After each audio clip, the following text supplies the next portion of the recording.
La Gastroteca, con Iván Cubillo. Muy buenas a todos y a todas. Una semana más aquí en Esencia Radio, en el corazón de los estudios de Esencia Radio. Marcos, ¿cómo te gusta esa? Esa te ha gustado un poquito más.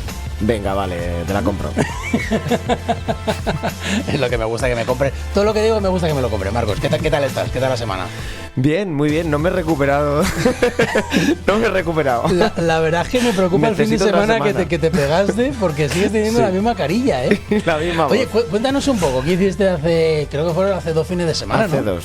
Venga, ¿qué Pues hiciste? mira, Cuéntanos un una cena con amigos ¿Sí? y luego ir a ver las luces, que es que no hay que ir a ver las luces. ¿Qué luces viste? Las de Navidad. Marco cada vez que sale a cenar ve luces. Veo Lo sabemos luces. muy bien. San Pedro ponía. Esa cena que se alarga y termina de postre con un chocolate con churros, ¿no? Sí. A su lado, Armando Gómez Tagle. ¿Qué tal? ¿Estamos, Armando? Hola, excelentemente. Oye, un tío elegante, Armando.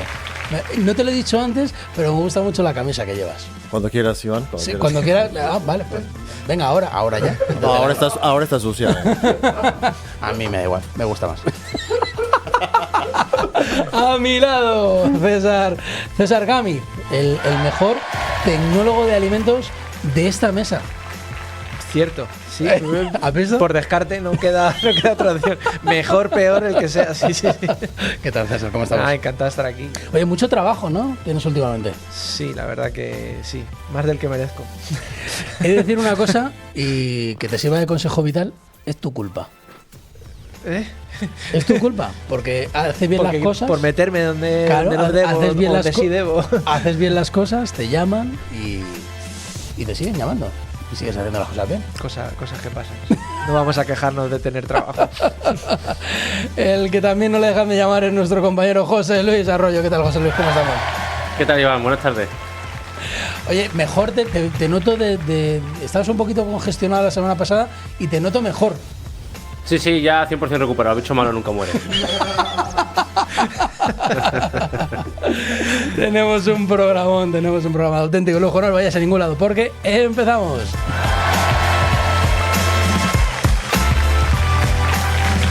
Cuando tengas hambre, escucha La Gastroteca, con Iván Cubillo.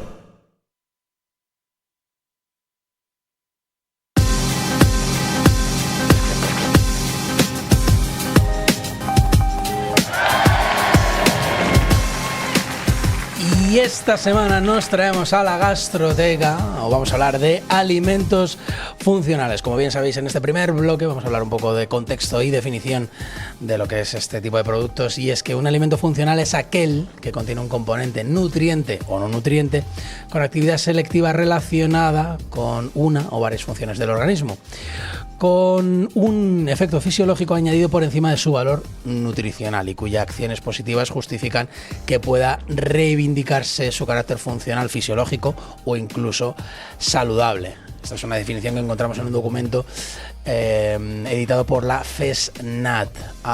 ¿Cómo veis esta definición, César? Pues compleja, la verdad, porque es como deja el abanico muy amplio a poder entrar muchos productos, muchos alimentos dentro de esa categoría. Entonces, ambigua. José Luis, ¿cómo ves esta definición? Pues sí, opino igual que César. A mí me gusta más la de, por ejemplo, un alimento funcional es aquel que ha sido elaborado añadiéndole un componente biológicamente activo, ¿vale? Para atribuirle una función específica que siempre, vamos a decir en base a la definición, ayuda a mejorar la salud del que lo toma. La verdad es que sí. Y es algo de lo que luego hablaremos, y es que la definición de estos alimentos no está clara y tampoco hay consenso, muchas veces por lo que hablamos, ¿no? Porque nos cuesta definir las características de los propios alimentos. También nos dice la FESNAT que estos alimentos ejercen un papel preventivo, ya que reducen los factores de riesgo que provocan la aparición de enfermedades. Y yo me pregunto, claro, ¿todos los alimentos? La falta de muchos micronutrientes, es verdad que cada micronutriente puede estar asociado a una enfermedad, entonces cualquier alimento puede ser en definición funcional si contiene pues distintos micronutrientes. José Luis. Claro, al final lo que ocurre, hay desde leche con calcio, enriquecido con vitamina D, yogures que ayudan a reducir el colesterol, cereal enriquecido. Al final es algo que también tiene mucho marketing y muchos vacíos legales, que ahora hablaremos de ello, por lo que es un terreno un poco pantanoso. Totalmente. Los alimentos funcionales pueden formar parte, evidentemente, de la dieta de cualquier persona, pero además están especialmente indicados en aquellos grupos de población con necesidades nutricionales especiales, ya sean embarazadas, niños, estados carenciales o de intolerancias, a colectivos con riesgos de determinadas enfermedades, ya sean cardiovasculares, gastrointestinales, osteoporosis, diabetes. ¿Esto es siempre así? O sea, ¿se van a ver beneficiados estos grupos de población exclusivamente? Habría que ver si el alimento de por sí soluciona el problema que tiene, si no lo está empeorando otro factor y va a ser con el alimento con lo que pueda solucionar. Entonces, esa atribución es compleja. ¿Tú cómo lo ves, José Luis? Las declaraciones nutricionales a nivel de salud van muy orientados a que ayudan, por ejemplo, en temas infantiles y temas de embarazo. Ahí hay un nicho muy grande de mercado. Y ya en cuestiones de diabetes y demás, he visto, pues, mejor algún producto que sea bajo en azúcar y tal, pero yo no lo metería dentro de un producto funcional, ¿eh? Y hay más bien también con el tema de la microbiota y tal, en los lácteos, pero eso es un cerco también, no es muy amplia la gama. Claro, al final, si nos metemos en productos que, por ejemplo, estas margarinas con esteroles, ¿no? que dicen que reducen el colesterol, pues claro, es un alimento funcional. Pues en definición podríamos decir que sí. Claro. Nos va a ayudar a que a esa persona tenga un estado más saludable. Yo pongo mis dudas, ¿no? Porque si esa persona quiere ingerir o necesita ingerir esteroles, probablemente lo pueda conseguir de muchas maneras más allá de una margarina. La legislación española, al igual que la de la Unión Europea, contempla que cuando se realicen afirmaciones relativas a que un producto está enriquecido con algún nutriente determinado, el envase debe contener obligatoriamente el etiquetado nutricional, indicando el aporte real del producto en este componente. ¿Esto es siempre así? ¿Qué vacíos legales hay en este sentido? Pues atendiendo ya directamente a que no hay una definición legal totalmente consensuada, pues podemos encontrarnos con problemas de a ver qué se mete ahí como alimento funcional. José Luis. A ver, la legislación sí que ha mejorado muchísimo, ¿eh? Ahora, por ejemplo, tenemos el reglamento número 432/2012, que sí que indica, por ejemplo, la sustancia o el nutriente que se le añade, ¿vale? La declaración que es legal ponerle, por ejemplo, en el caso de los betaglucanos, ¿no? Que ayudan con el tema del colesterol. Se puede poner que ayuda con el colesterol si al menos lleva 1 gramo de betaglucanos específico que proceda de cierto alimento, como puede ser la avena. Si no, no lo puedes poner. Entonces, en ese sentido sí que se ha mejorado muchísimo en los últimos años, ¿eh? Claro, lo que pasa es que aquí muchas veces lo que echa la ley echa la trampa, ¿no? Tú puedes poner un elemento que sí que esté legislado, pero que al final lo estés vendiendo como un producto con otra serie de propiedades, ¿no? Lo hablábamos hace unos programas con el tema de los suplementos de colágeno, ¿no? Que no se podía hablar de los beneficios del colágeno, pero sí de los beneficios del magnesio. Entonces lo que hacían era añadir magnesio a los suplementos de colágeno. Un tema muy complejo en el que nos va a ocupar todo este programa de la Gastroteca. Hacemos una pequeña pausa y volvemos con más.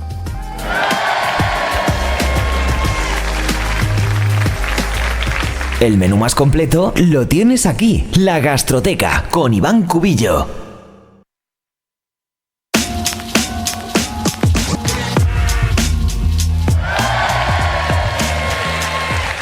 Y en el primer bloque hemos hablado un poco del contexto de los alimentos funcionales y hemos intentado aunar una definición. Ahora en este segundo bloque vamos a hablar de los problemas de los alimentos funcionales. ¿Por qué consideráis que no hay un consenso científico sobre lo que es un alimento funcional, José Luis?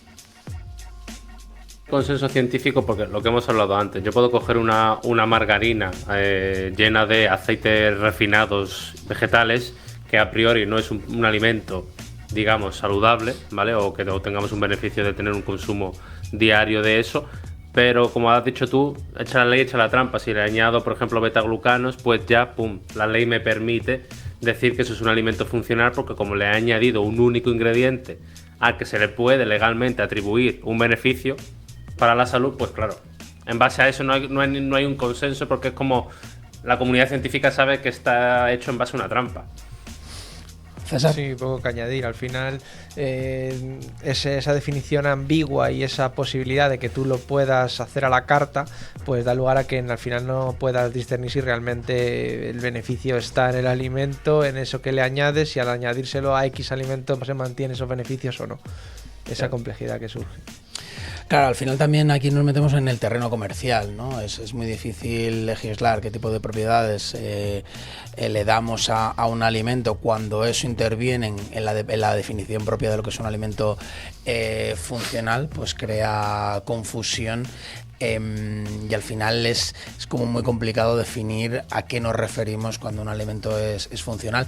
Y a lo mejor un alimento, que es algo que deberíamos tener en cuenta, puede ser funcional para una persona porque tienes una deficiencia, pero no necesariamente sea funcional para otra. Si tú no tienes una deficiencia en hierro y tomas un alimento rico en hierro, pues podríamos definir que es un alimento funcional, pero no es funcional para la persona que lo consume, ¿no? Está también definido ya no tanto por el alimento, sino por el estado nutricional de la persona que lo consume. ¿Qué opinas de esto, José Luis? A ver, la definición de alimento funcional para mí yo la concibo como un alimento al que se le ha añadido algo o le hemos enriquecido con algo, ¿no? Por ejemplo, si yo, una persona que tenga anemia, vamos a poner que consume hígado de vacuno, por ejemplo, que es un alimento ahí con hierro, podría, en base a las funciones, podría ser funcional y natural, pero claro, no se le puede atribuir ese etiquetado, ¿no? Porque no cumple con la definición, no le hemos añadido nada, sino que ya de base, por naturaleza, es así. Claro, lo que pasa es que aquí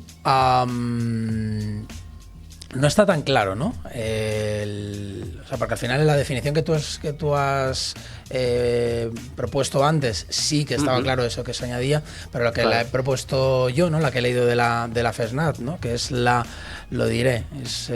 asociación, luego os lo digo, a qué se refieren las siglas de la FESNAT, pero habla un poco de eso, ¿no? De que no constante, o sea, no hay que añadir o no se refiere a un elemento, un nutriente que hemos añadido, ¿no? Es lo que al final añade complejidad a esta definición y por lo que entendemos que no hay un consenso científico. ¿Qué barreras encontramos a la hora de asociar ciertos alimentos a beneficios específicos? José Luis. Pues nos encontramos con la barrera de, por ejemplo, el tema del marketing y a nivel legal. Como lo que hemos dicho antes, podemos enriquecer unos cereales azucarados con algún micronutriente, como puede ser, por ejemplo, el hierro o alguna vitamina, y asociarle un beneficio para la salud en base a ese único ingrediente. Pero si valoramos el conjunto del alimento en sí, no sería recomendable. Por lo tanto, para mí la principal barrera a nivel científico es ese. Es como un poco jugar un partido de fútbol donde el árbitro está comprado, le estás entregando las reglas del juego a quien quiera hacer la trampa constantemente. César. Sí, es que estaría justo ahí la clave, en que tú cuando le das la evidencia o el valor científico, pues estás admitiendo ahí que se pueda jugar con esa evidencia, si es real o no. Entonces, al final, si tú abres esa veda, a nivel de marketing se puede colar muchas cosas, y yo creo que eso es lo que quieren evitar, en este caso científicos, que puedas manipular realmente lo que ellos quieren decir. ¿Qué beneficios encontramos en la población general en el uso de ciertos alimentos funcionales, como pueda ser pues, la sal yodada, el pan enriquecido, cereales también enriquecidos con hierro? José. Pues vamos a encontrar muchos tipos de productos, por ejemplo, bajos en grasa, ricos en fibra. Se utilizan muchísimo también para el tema de la osteoporosis, como los famosos yogures estos que salieron de Esia, no sé si os acordáis, que eran de color rosa, de Danone. También los hay muchos enfocados a disminuir el colesterol. Son cosas que constantemente los consumidores buscan a partir, sobre todo, de cierta edad para obtener ese beneficio. Yo veo también el tema de la facilidad. Al final, nuestro estilo de vida actual, en el que dedicamos menos tiempo a cocinar, menos tiempo a hacer la compra, cada vez menos, pues queremos que con un alimento pues podamos cubrirlo todo, lo tengamos todo fácil. Entonces yo creo que atiende a esa necesidad actual o a esa forma de ver la alimentación, de tenerlo todo en un producto, tener las cosas más fáciles. Totalmente, y además uno de los beneficios que tienen los alimentos enriquecidos es que puedes aplicarlos en programas de salud a nivel nacional, en el que Tienes guías. claro, en el que al final puedes también enriquecer un alimento cuando tienes un problema de salud, pues unas deficiencias de micronutrientes, y bueno, pues al final si globalizas ese consumo puedes reducir la deficiencia de ciertos micronutrientes con un programa nacional de salud que está apoyado en alimentos enriquecidos. Alimentos funcionales en poblaciones específicas, ¿cómo los veis, Uso? Es interesante por lo que has dicho. Por ejemplo, ácido fólico en embarazadas, un alimento enriquecido específico para embarazadas, rico en ácido fólico y demás micronutrientes, pues puede ser muy interesante. Otra cosa ya es que lo apliquemos eso a población sana que no tiene una deficiencia, donde ya pues jugamos con ese elemento del marketing y de tratar de vender una solución a lo mejor a un problema que no existe. José Luis. Claro, para mí sería como el uso auténtico, ¿no?, de la palabra de alimento funcional, del concepto. O sea, enriquecer algún alimento para una población en concreto que tenga un problema de salud. ¿Qué ocurre con esto? Pues al final lo que pasa es que una persona no se cuida mucho, es conocedora de este hecho y busca una solución, una vía rápida, como puede ser, por ejemplo, pues un suplemento, ¿no? Es como los famosos greens. Alguien que sabe que no consume verduras y se cree que metiendo un cacito de un polvo verde por la mañana ya tiene todos los beneficios. Entonces dices, bueno, pues ya está salvado el problema, ¿no? Total. Mira, una de las cosas que os iba a comentar antes es que en Reino Unido, ¿vale?, que donde sabéis que hay problemas de deficiencia de vitamina D, porque al final bueno, pues el clima hace que haya deficiencia de esta vitamina. Hubo una campaña para mejorar el estado de salud de adolescentes, de chicas adolescentes, enriqueciendo la leche con vitamina D. Pues ¿vale? muy interesante. Y bueno, pues al final son campañas interesantes que utilizan alimentos funcionales, como dice José Luis. Oye, te enfocas en un grupo poblacional que ves que tienes esa necesidad y bueno, pues lo utilizas en ese beneficio. También yo pienso mucho en alimentos para población geriátrica, ¿no? Poblaciones que ya están, que tienen problemas pues de poder masticar los alimentos completamente. Bueno, pues al final que es difícil que consuman ciertos productos que tienen riesgos importantes de desnutrición, y al final este tipo de alimentos diseñados concretamente para paliar pues estas deficiencias, pues puede ser una mejora en la salud de estos grupos. Hay zonas, por ejemplo, donde se consume poco marisco y demás, porque las aguas no están en condiciones o no hay recursos o accesos para ello, y hay una población en esas zonas que tiene, por ejemplo, problemas de tiroides. Para ahí entra muy bien la sal yodada, que sería un ejemplo de alimento funcional. Sí, había un caso que fue muy conocido que se llamaba el arroz dorado, que fue un arroz que cambiaron genéticamente para que tuviera betacarotenos, ¿no? Y se utilizó quiero decir, en Asia, en el sudeste asiático, en algún país que tenía deficiencia de este nutriente. Pues al final estos son... a mí me gusta mucho este tipo de alimentos porque, claro, tienen un valor terapéutico integrado en un hábito tan natural y cotidiano como es el comer, ¿no? Que al final hablamos de que el alimento puede ser la medicina, ¿no? Que el alimento sea tu medicina, ¿no? Descartes, ¿no? O Sócrates, no sé quién era. Hipócrates, ¿no? Acaba antes. Acababa antes, ¿no? Que el alimento... Pero a mí me gusta mucho este tipo de alimentos o de enriquecimiento de alimentos, porque dan la posibilidad a que pues, ciertos grupos de población tengan sus requerimientos nutricionales equilibrados sin tener que estar completamente medicalizados. Sí, atender a resolver un problema de salud. Al final se trata de eso, de realmente resolver un problema y no crear otro. Totalmente. Pues nada, hacemos una pequeña pausa y continuamos con este tema tan interesante.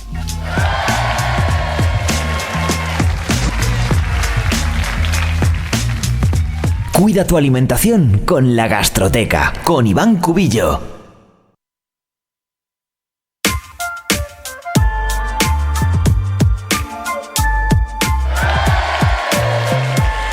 Y al principio del programa intentábamos definir lo que era un alimento funcional y ahora incluyo otra variante, que es el término superalimento. Y os quería decir, ¿qué diferencia hay entre un alimento y un alimento funcional? José Luis. Pues a ver, aquí radica la diferencia en que, por ejemplo, un superalimento ya lo trae de origen, es decir, tiene pues un nutriente en mayor cantidad que otro, ¿no? Y el alimento funcional es que se lo han añadido. Normalmente es procesado en base a según qué definición, pero por norma general debería ser enriquecido. Yo aquí hago así de hater porque odio el concepto superalimento. Los superalimentos no existen, no hay ninguna definición legal de lo que es un superalimento y ese es un problema porque se mete dentro de la caja de superalimento cualquier alimento que se pone de moda y en lugar de, como ocurre con los alimentos funcionales, como dice José Luis, donde tú le añades un extra para lograr un cierto beneficio, aquí se coge a un alimento, se coge un micro o macronutriente que tiene, solamente un micronutriente, y se le atribuyen ya propiedades maravillosas, sin entender, por ejemplo, conceptos tan básicos como las cantidades de ese alimento que necesitarías para lograr el efecto del que se habla. Entonces, lo primero, yo odio el tema del superalimento, por favor.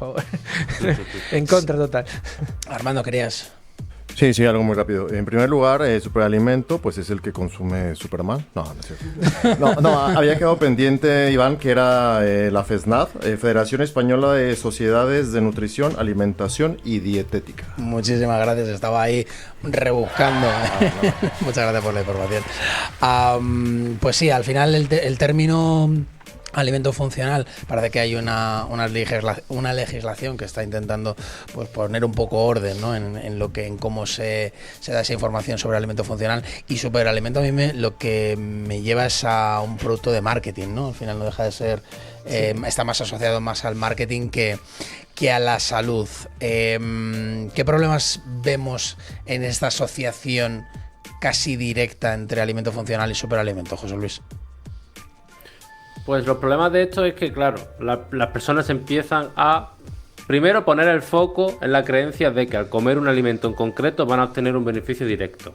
Es decir, yo puedo ser una persona que fuma, hace poco deporte y como mal en general, que ya me creo un día que como avena con un tazón de arándanos y, oye, ya has tenido un beneficio agudo directamente, ¿no? O sea, ya les da la falsa creencia a los consumidores de que por incluir un 1% de mejora con un alimento ya pueden tener una buena salud. Para mí ese es el principal problema. César. Totalmente, además es que el término de superalimento es súper adictivo, súper creativo, y dentro de eso le puedes meter todo lo que quieras, y si encima ya lo relacionas con algo que sí tiene cierta evidencia, como puede ser el concepto de alimento funcional, y lo metes todo en el mismo saco, pues a cualquier cosa le llamas superalimento, alimento funcional, no sabes dónde está la línea entre una y otra, y pues puedes hacer la campaña de marketing que te apetezca. Es lo que os quería preguntar, ¿el público general sabe la diferencia entre un alimento funcional y un superalimento? No, tenemos comprobado que no. El funcional, como la palabra lo dice, ¿no? Como lo dice, sí. ¿Y el superalimento? Pues eso, te convierte en superhéroe. Bien. Aquí tenemos dos ejemplos claros de que todo el mundo sabe claro. lo que significa cada alimento. Cada definición, ¿no? José Luis, ¿el público general sabe la diferencia entre superalimento y alimento funcional? No, yo creo que si hiciésemos una encuesta a nivel de calle por el tema de redes sociales, influencers y demás, la gente conocería más el término superalimento que alimento funcional. Solo que el alimento funcional, a pesar de que los consumimos sin darnos cuenta, como puede ser, por ejemplo, algún padre, alguna madre que vaya a comprar una leche de fórmula a la farmacia, o si compro un squeak que está enriquecido con cereales de ingredientes de hierro, por ejemplo, no sé que eso se llama siquiera un alimento funcional. Sin embargo, he escuchado al típico influencer de turno decir: oye, toma café con té verde, con licuado de limón, no sé qué en ayuna, que te ayuda a perder grasa.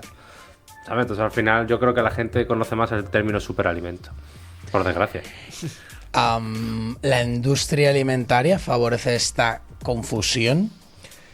Digamos que no quiere ayudar en ese sentido, porque al final si tú tienes un término que mejora las ventas de un producto porque el consumidor lo asocia automáticamente a un beneficio místico, mágico para su salud, sobre todo un beneficio inmediato, ¿quién va a querer acabar con ese concepto cuando es tan rentable? Entonces, no. José Luis. Yo creo que al final, como ellos tienen en su poder lo que pueden usar y lo que no, y cómo lo pueden poner, y pueden controlar y manejar el marketing, les da igual si existe ambigüedad entre estos dos términos. O sea, es como, mira, me da igual porque voy a poner igualmente el beneficio que va a obtener el consumidor, o el supuesto beneficio, mejor dicho, a la hora de consumir mi producto, que ya está. O sea, hay gente que se cree que por tomarse un Danone ya va a evitar la osteoporosis, pues me la pela si sabe que es un superalimento o no. A veces nos enfrascamos los profesionales de la salud en intentar acotar estos términos y perdemos la batalla por otro lado. A ver, también tratando de llegar a más gente y de concienciarla, pues es fácil usar las mismas herramientas. Si tú buscas concienciar a una persona sobre que un alimento le va a beneficiar a su salud, no le dices que va a ser de forma aguda, sino su consumo continuo, pues si recurres al término de superalimento le vas a convencer más fácilmente, a pesar de que luego tu argumentación tenga más solidez que decirte que comiendo esto te vas a curar. Pero si te dicen comiendo manzanas, una manzana cada día va a beneficiar a tu salud porque el consumo, la cantidad de fibra que contiene es beneficiosa, te dicen la manzana es un superalimento, pues como que te lo crees mejor y lo que te está diciendo es cierto, pero estás recurriendo al final a la misma herramienta. José Luis.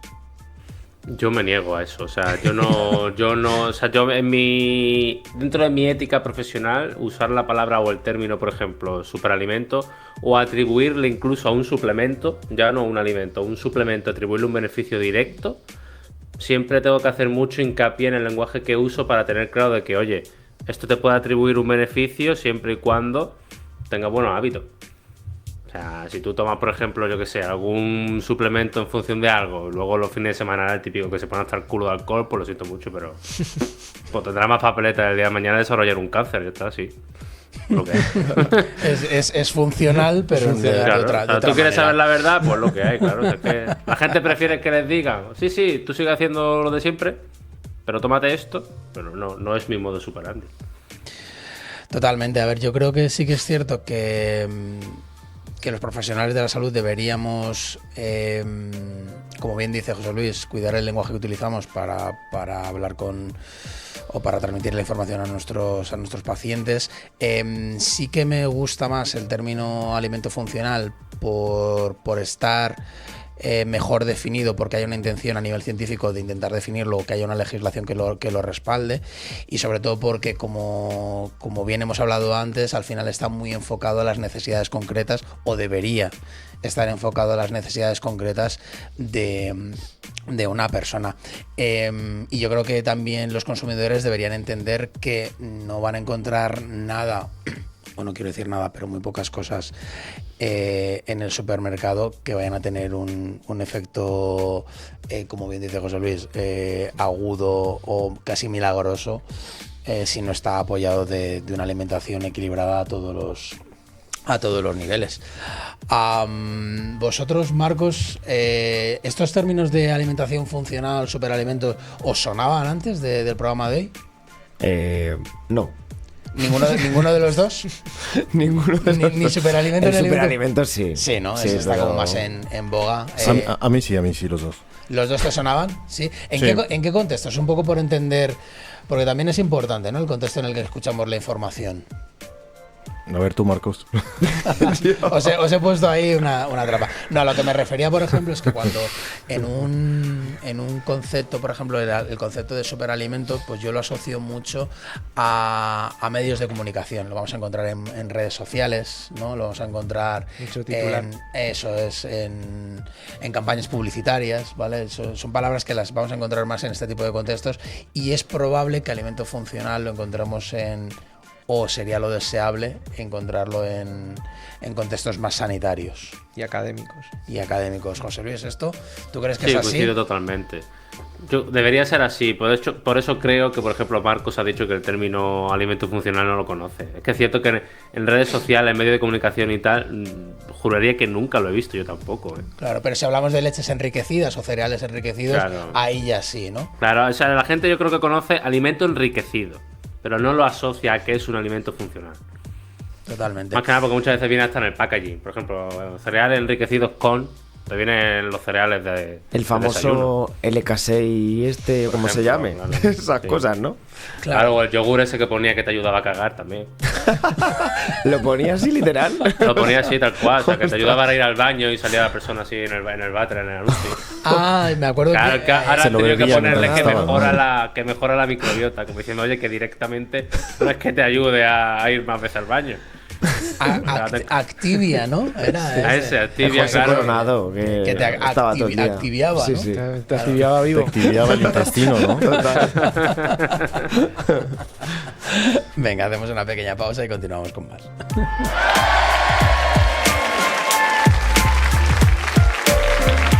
Tu menú favorito en Esencia Radio. La Gastroteca con Iván Cubillo.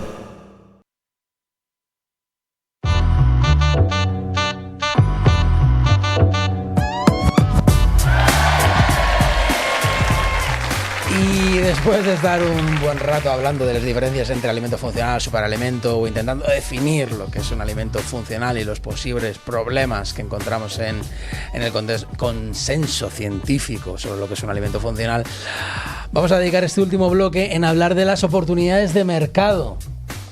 Yo la primera que veo ahí, Sí, la primera oportunidad de mercado Venga. sería pedagógica. De realmente tienes una oportunidad de enseñar al consumidor qué es. Podríamos empezar por ahí, enseñarle qué es un alimento funcional, definirlo.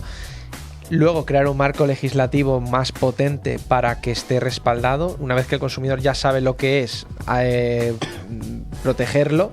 Y luego después seguir invirtiendo en productos funcionales y que atiendan a necesidades reales de la población. Entonces yo creo que ahí es donde estaría la mayor oportunidad de mercado. Pero claro, esto es largo plazo, trabajo y a lo mejor no beneficios inmediatos. José Luis. Oportunidad de mercado sería básicamente centrarnos en las mayores dolencias de la población actual. Por ejemplo, obesidad, que tiene más tendencia a desarrollar que, por ejemplo, pues diabetes, ¿no? O problemas de colesterol. Hacer alimentos que contengan según qué sustancias a las que tú legalmente le puedas proporcionar el claim de, oye, si te tomas esto va a mejorar tu colesterol. ¿Es ético? No, pero me pongo en el lugar de oportunidad de mercado si soy una empresa que me da igual la ética, ¿no? Y a nivel gubernamental, a nivel Ministerio de Sanidad, ¿veis cómo puedan utilizar este tipo de alimentos para mejorar la salud general de la población? Uy, es que es un beneficio directo. Si tú mejoras la salud de la gente, el gasto sanitario baja. Y eso directamente tiene una repercusión y un beneficio en el propio Estado. Entonces es una inversión, aunque sea fríamente, puramente económica y beneficiosa para tanto consumidor como para el Estado. José Luis. No lo veo. O sea, viendo la cagada que han hecho con el Nutri-Score, por ejemplo. O sea, porque lo que ha dicho César sí, sería El mundo ideal, ¿no? Exactamente, sería lo idílico, ¿no? Pero no. O sea, No lo veo. Ves ahí que hay una gran influencia de la industria alimentaria, ¿no? Que lo llevaría a su terreno, ¿no? Esto de los Claro, alimentos lo llevaría a su funcionales. terreno y sería conocedora de nuevo de las reglas del juego. Es decir, le puedes atribuir esto a esto en función de este reglamento. Y ya está, ¿no? O sea, no veo una manera ética de hacerlo. Pero, por ejemplo, si utilizáramos productos que son de consumo generalizado, como el pan, y de repente hubiera una serie de incentivos para, me lo invento, que fueran productos más integrales, ¿vale? O que estuvieran enriquecidos con ciertos, pues enriquecidos con hierro, con algún tipo de vitaminas, ¿lo veis como una medida eficiente para mejorar la calidad nutricional de la población? Hombre, teniendo en cuenta que el pan se consume muchísimo en los hogares españoles, si le aumentas el contenido en fibra y le aumentas algún micronutriente que hayamos visto que tenemos deficiencia, por ejemplo, mira, vitamina D también. Curiosamente ocurre también en nuestro país que tenemos deficiencia de esta vitamina.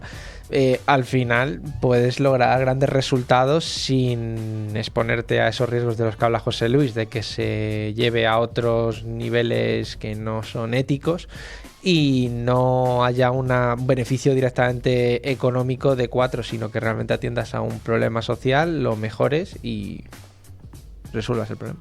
José Luis. Claro, aquí, por ejemplo, para que contenga más fibra, ya en su día se aplicó, por ejemplo, la ley del pan, ¿no? Pues si ahora pone pan integral, pues debería ser pan integral, no como antes, ¿no? Pero tengo la necesidad de echarle más fibra a un pan para que la gente diga, oye, obtienes más beneficio porque se le ha añadido más fibra. El mensaje idílico sería, oye, consume más verdura y más fruta. Total. Entre otras cosas, ¿para qué quiero enriquecerle un pan si hay un consumo excesivo de pan? Si le atribuyo a algo, la gente va a hacer todavía un consumo más excesivo de ese pan. Entonces, al final es que es un tema bastante complejo, ¿no? Es como... Hay que tener cuidado también con atribuirle una propiedad a un alimento en concreto. Sí, porque con el arroz dorado podría ser fácil porque no había mucho más opciones de mercado que pudieran decir esta población, pues voy a consumir otro producto y no es que todo el mundo consumía arroz, si lo enriqueces beneficias a toda la población. En nuestro país es mucho más complejo porque tenemos todos los productos accesibles los 365 días del año. Como a uno resalte y se ponga de moda, está claro que va a ir la población ahí y al final no lograríamos el beneficio que buscamos. ¿Y lo veis en grupos de población concretos? Por ejemplo, por ejemplo, en comedores escolares, población infantil, adolescentes, donde hay requerimientos específicos de ciertos nutrientes y que podemos aplicar estos alimentos de manera concreta, pues por ejemplo lo que hablamos en comedores escolares, en comedores universitarios. ¿Esto cómo lo veis? Por ejemplo, promocionando, me lo invento, yogures enriquecidos con X nutriente. Ahí podría ser útil. Si realmente ya la población consume de por sí ese producto, no vas tú a incentivar un aumento del consumo, sino que simplemente ya lo está consumiendo y lo vas a mejorar, pues ya estás mejorando sin más. José. Sí, para mí eso sería buena idea. O sea, a ver, ten en cuenta que enriquecer un alimento en base a un beneficio, a priori no es una mala idea. Si tú la aplicas en el contexto adecuado, es decir, pues mira, a este grupo de personas seguramente les falte este nutriente en base a algo sólido, un argumento sólido. Pues no le veo nada de mal. Muy bien. ¿Quién creéis que está influyendo más en el mercado de alimentos funcionales? Nutrición deportiva, alimentación infantil, alimentación geriátrica, por ejemplo. La verdad es que ignoro los porcentajes, pero es que son tal cual. O sea, esos son, yo diría que los tres principales pilares. A ver, si pensamos, tenemos una población cada vez más envejecida, cada vez hay más personas mayores. La pirámide de la población en nuestro país está invertida, pues podemos pensar que tenemos un público muy muy grande de consumidor senior. Claro, también tenemos por otro lado la moda del tema de nutrición deportiva, donde tenemos a gente que no es deportista de por sí, pero también consume esos productos que también pues representan una gran cantidad de población. Luego también, lamentablemente, por otro lado, tenemos cada vez hay menos niños, pues yo que sé, a lo mejor ese punto podría flaquear un poco más. José Luis. Grosso modo. Yo creo que a nivel de influencia está más centrado, lo veo a nivel de más supermercado, por ejemplo, personas mayores, con el tema de los lácteos, el calcio y tal. Tema de alimentación infantil, ahí está muy presente, ya no solo a nivel farmacéutico, con por ejemplo leches de fórmula o lo que sea, sino cereales de desayuno, panes, etcétera. Y a nivel de nutrición deportiva lo descarto totalmente la definición de alimento funcional, porque ya está la suplementación deportiva. La suplementación deportiva al final se podría incluso, ¿no? Se podría ajustar a alimento funcional en sí, pero es como diseño un suplemento con los ingredientes que yo considero oportunos y lo lanzo al mercado. Por lo tanto, ahí la definición de alimento funcional queda totalmente descartada. Yo creo que ahí no hay apenas influencia de... Claro, yo también creo que sería interesante, una vez que hemos definido lo que es un alimento funcional, yo creo que al final la población geriátrica tiene unas necesidades muy importantes. Creo que hay, quiero recordar que es Nutricia, la marca de Nestlé, que es una línea de productos específicos para este tipo de poblaciones, ya diseñados a propósito para complementar nutricionalmente la alimentación. Y luego sí que es cierto lo que decías tú, José Luis, claro, nutrición deportiva dependiendo de lo que definamos, pero en ese contexto de culto al cuerpo, cuidado de lo que como, hay una serie de alimentos que, aunque no los consideráramos funcionales, sí que están diseñados, o esa es la intención, o así es como se comercializan, para tener un beneficio extra. Exactamente. Por ejemplo, los yogures ricos en proteínas, yo no lo considero dentro de la definición de alimento funcional, pero sí que es cierto que se le podría catalogar la declaración nutricional de alimento con mayor contenido de, porque le han aumentado algo, le han aumentado en este caso un nutriente, ¿no? Que serían las proteínas. También se utiliza mucho en temas sanitarios, por ejemplo, pacientes oncológicos, típico batido para las personas que no llegan a los requerimientos nutricionales.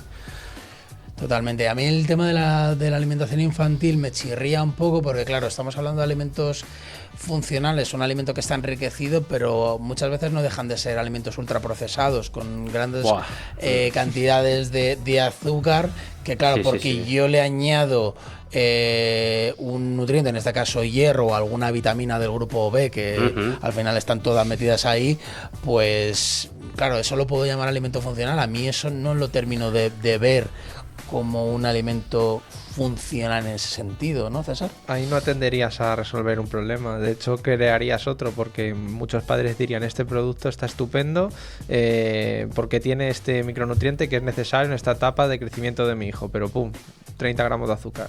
Pues claro. ¿Cómo lo ves? Eso pasaba, por ejemplo, mi madre cuando iba a quimioterapia le daban los típicos batidos, no recuerdo la marca, empezaba por Nutri algo, no recuerdo, era muy famoso, los típicos batidos azules. Nutricia, los que he dicho yo antes. Creo puede que la marca puede es ser, esa, sí, es que hay varios. Era como un batido azul que, claro, tú leías los ingredientes, sí, llevaba proteína de suero, llevaba algún componente multivitamínico, pero el resto de ingredientes eran maltodextrina, dextrosa, azúcares con diferentes nombres, aceites vegetales como puede llevar una margarina, o sea, era como es alimento funcional porque le he metido estos micronutrientes, pero el 80% restante del alimento era la peor calidad posible porque era para abaratar el coste. Claro, y además también si definimos un alimento funcional que va a resolver un requerimiento específico, ese alimento funcional va a tener un comienzo de consumo y también un fin, porque entendemos Exacto. que el fin es que ese requerimiento desaparezca, ¿no? Esa necesidad desaparezca. En muchos casos, y cuando nos lo llevamos a los supermercados, lo que quieren realmente es que ese producto se siga consumiendo, ¿no? O sea, lo que hay es un reclamo publicitario sobre unos supuestos beneficios para que tú sigas consumiendo ese producto. O sea, no hay realmente un interés por mejorar la salud de ese consumidor. Claro, si te sales del ámbito sanitario y vas al gran consumo, pues al final está claro, gran consumo buscas vender el producto con las reglas que te pongan. José. Esta idea de alimento funcional surgió en Japón en los años 80, si no recuerdo mal. Sí. Entonces, ya te digo, es una idea súper buena, con una muy buena iniciativa, digamos, para la población, pero se ha convertido al final en algo puramente de marketing, porque es literalmente coger un alimento como puede ser unos cereales, vamos a poner unos Chocapix, ¿no? Es decir, esto es la peor basura que tú le puedes dar de desayunar a un niño y si le echo hierro, ya se llama alimento funcional. Entonces es como alimentos funcionales porque le has añadido algo. Pero puede ser como si yo pues a una caca le pongo un lazo, con perdón de la expresión, ¿no? En plan, y te la presento, Tom. O sea, no deja de ser lo que es, pero ya se le puede poner legalmente lo de funcional, ¿sabes? Entonces, Aunque bueno. el límite debería estar en que partiéramos de un alimento que de por sí ya tiene un cierto beneficio y luego ya le añadimos ese extra. No cogemos un alimento que sea no beneficioso y lo tratemos de blanquear. Exacto. Claro, o sea, mira, por ejemplo, ejemplos de alimentos funcionales que nos da la FESNAT, pues tenemos desde cereales fortificados, que hemos hablado antes, pero también zumos enriquecidos, a panes enriquecidos, pero margarinas enriquecidas, o sea que al final es una serie de productos que por sí solos en algunos casos no son excesivamente saludables y bueno, pues sí que se pueden considerar alimentos funcionales en este caso. A mí me parece también interesante el caso de la sal yodada, ¿no? Yo puedo considerar que es un alimento funcional, pero en ningún caso a nadie se le ocurriría, o esperemos que no, aumentar el consumo de sal para mejorar tu salud, ¿no?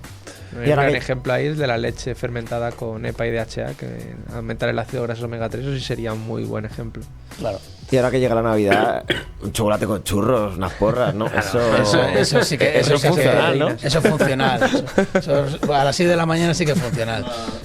Cerveza con calcio o algo así, ya sea funcional, ¿no? Ya sea funcional, cerveza con calcio, ¿no? Pasamos vuestras sugerencias al departamento de sugerencias de la gastroteca. De la gastroteca. No, está guay porque así piensa la industria alimentaria, como ha dicho Armando. Totalmente. Así literal, se sientan 4 y empiezan a soltar ideas así y al final sale al mercado. Claro, te tomas una cerveza con calcio y una hidratación por goteo y ya lo tienes. Cerveza tienes proteica, otra acuérdate, que esa ya la hemos visto. Efectivamente. Pasa como con la leche. La leche, al final, si te paras a pensar, la leche entera lleva vitamina D. ¿Qué hace la industria? Te la saca desnatada por el miedo que tiene la gente a engordar y luego te vende la desnatada enriquecida con vitamina D a 2 veces el precio de la original. Y es como, pues vale, pues muy bien. Totalmente. Así que nada, con esto acabamos. Se nos acaba el tiempo, lamentablemente, este tema tan interesante de los alimentos funcionales. Hemos pasado un buen rato, ¿no? Sí, no me has dado de comer esta vez, pero esta semana bueno. no te ha tocado, lo siento. Está Lo bien. siento. Tienes que venir al especial de Navidad la próxima semana, que tenemos especial de Navidad. Él sí que tiene un especial de Navidad. Cierto. Marco, muchísimas gracias por estar en la técnica. Hasta la semana que viene. A Armando, muchísimas gracias por estar a control del vídeo. Gracias, nos vemos pronto. José Luis, un auténtico placer tenerte en remoto. El placer es mío. Y César, muchas gracias por acompañarme una semana más. Encantado, Iván.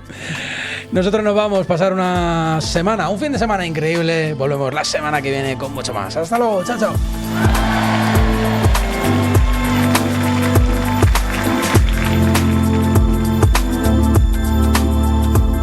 Síguenos en las redes sociales, La Gastroteca _Esencia Radio.